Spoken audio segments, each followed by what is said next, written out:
হঠাৎ করে বিকট শব্দে শিক্ষালয়ে আছড়ে পড়ল একটি যুদ্ধ বিমান, ঘন ধোঁয়া উল্টো দিকে, কারণ তার বন্ধু তখনও আটকে আছে ক্লাসরুমের ধ্বংসস্তূপে। ফায়ার সার্ভিসের এক কর্মকর্তা বাধা দিয়ে বললেন, এতে কোনো লাভ হবে না, ওর বাঁচার সম্ভাবনা নেই, তুমি নিরাপদ স্থানে থাকো। ছেলেটি থামল না, চোখে জল, বুক ভরা সাহস নিয়ে সে ফিরে গেল সেই মৃত্যুকূপে। অন্ধকার কক্ষে ধোয়ার মাঝে সে খুঁজে পায় তার বন্ধুকে, রক্তাক্ত, নিস্তেজ, তবুও জীবিত। বন্ধুর চোখে তখনও আশা। তাকে দেখে বন্ধুটি হেসে বলল, আমি জানতাম তুমি আসবে। এ যেন আকাশভেদী আলিঙ্গনের এক মহিমান্বিত গল্প।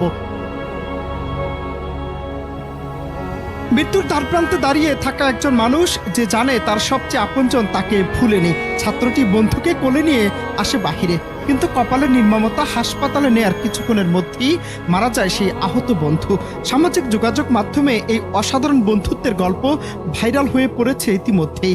হাজারো মানুষ চোখের পানি ফেলে লেখে, এটাই সত্যিকারের বন্ধুত্ব, যেখানে মৃত্যু ঠেকাতে পারেনি ভালোবাসার ডাকে সাড়া দেয়া এক বন্ধুর পথ চলা।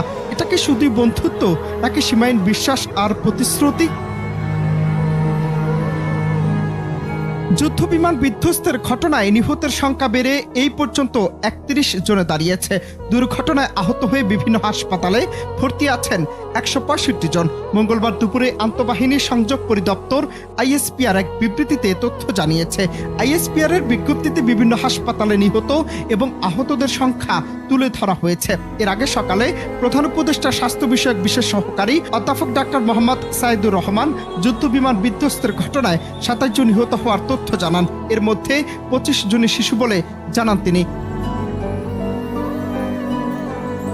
এদিকে শিক্ষার্থীদের ৬ দফা দাবি সরকার মেনে নিয়েছে বলে জানিয়েছেন আইন উপদেষ্টা আসিফ নজরুল। মঙ্গলবার দুপুর ১:১ নাগাদ কলেজের ৫ নম্বর ভবনের সামনে এ তথ্য জানান উপদেষ্টা। শিক্ষার্থীদের ৬ দফা দাবির মধ্যে রয়েছে নিহতের নাম ঠিকানা প্রকাশ, আহতদের নির্ভুল তালিকা, শিক্ষকদের সঙ্গে অসৎ আচরণের জন্য নিঃশর্ত ক্ষমা, ক্ষতিপূরণ প্রদান, ঝুঁকিপূর্ণ প্লেন বাতিল, প্রশিক্ষণ পদ্ধতি সংস্কার। এর আগে সকাল ১০টা থেকে মাইলস্টোন স্কুল অ্যান্ড কলেজের সামনে গোল চত্বরে জমায়েত হতে শুরু করেন শত শত শিক্ষার্থী। তারা বিমান বিধ্বস্ত হয়ে প্রাণহানির ঘটনায় ৬ দফা দাবি জানিয়ে বিক্ষোভ শুরু করেন।